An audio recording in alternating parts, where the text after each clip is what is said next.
কেউ এদেরকে নন মুসলিম মাইনরিটি বলে নাই।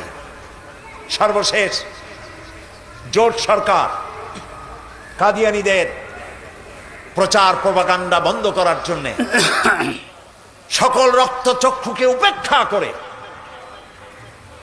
সরকার ঘোষণা দিয়েছে কাদিয়ানীদের সকল রকমের প্রকাশনা, বিপণন, সংরক্ষণ রাষ্ট্রীয়ভাবে নিষিদ্ধ ঘোষণা করা হয়েছে। আর একখানা বই তারা ছাপাতে পারবে না, একখানা বই বিক্রি করতে পারবে না, এবং এই বই যার কাছে পাওয়া যাবে তাকেই গ্রেফতার করা হবে।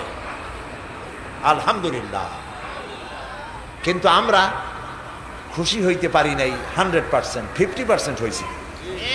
আমাদের দাবি রয়েই গিয়েছে।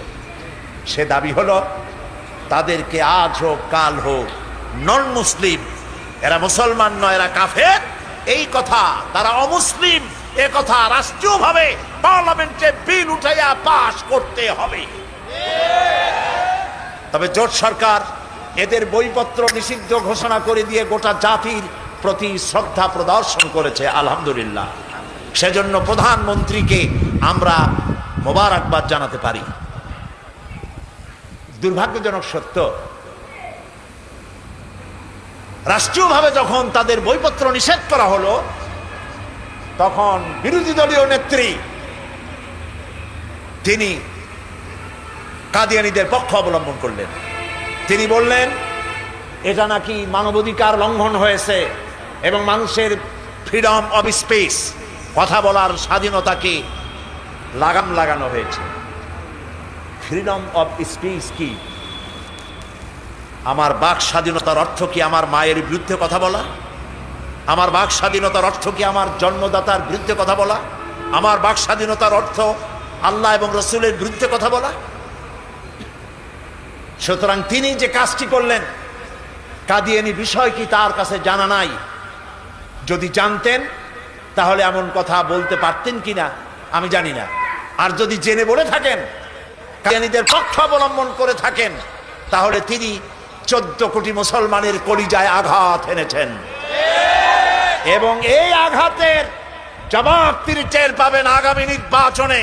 কাদিয়ানীদেরকে যারা সমর্থন করেছে এই মুসলমানেরা তাদেরকে ভোট দেবে না। কারা কারা ওদেরকে ভোট দিবেন না হাত উঁচু করে দেখান।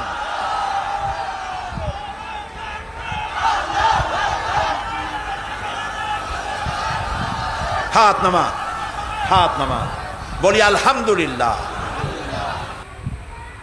সুতরাং তাদেরকে চিহ্নিত করতে হবে এরা অমুসলিম। হিন্দু খ্রিস্টান যেমন আমার দেশে নাগরিক অধিকার নিয়ে বাস করে, সরকারকে বলতে হবে এরা নন মুসলিম, ওরাও অধিকার নিয়ে এখানে বাস করবে। এটা ওদের গ্যারান্টি, ওদের বেঁচে থাকার, ওদের সম্মানের গ্যারান্টি অমুসলিম ঘোষণা করে দেওয়া।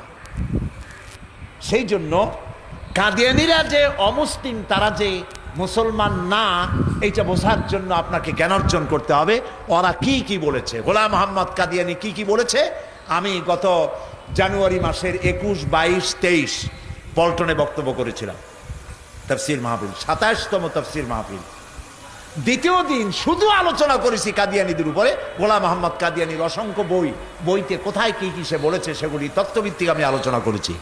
ওই আলোচনাটা কর্তৃপক্ষ পছন্দ করেছেন, যারা এই মাহফিল করেছেন পছন্দ করেছেন। একটি প্রকাশনা গ্লোবাল প্রিন্টিং প্রেস, তারা পছন্দ করেছেন এটি জাতিকে জানানো।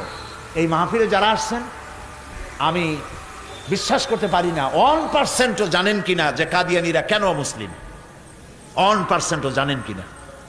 সেই জন্য গোটা জাতিকে আজ জানতে হবে কাদিয়ানীরা অমুসলিম কেন। কারণ এটা না জানলে আপনি নিজেও এই ফিতনায় পড়ে যেতে পারেন। যেমন যেমন শেখ হাসিনা ফিতনায় পড়েছে, বিভ্রান্ত হয়েছেন, তার দল বিভ্রান্ত হয়েছে, বুদ্ধিজীবীরা বিভ্রান্ত হয়েছে, আপনিও বিভ্রান্তি হতে পারেন। এই জন্য কাদিয়ানীরা কেন মুসলমান নয়, আমার সেই বক্তৃতা ছাপা হয়েছে, এই সেই বই কাদিয়ানীরা কেন মুসলমান নয়, তথ্যভিত্তিক আলোচনা, 2 ঘন্টার আলোচনা। এই বইটি গ্লোবাল প্রিন্টিং প্রেস এটা ছেপেছে ঢাকা থেকে।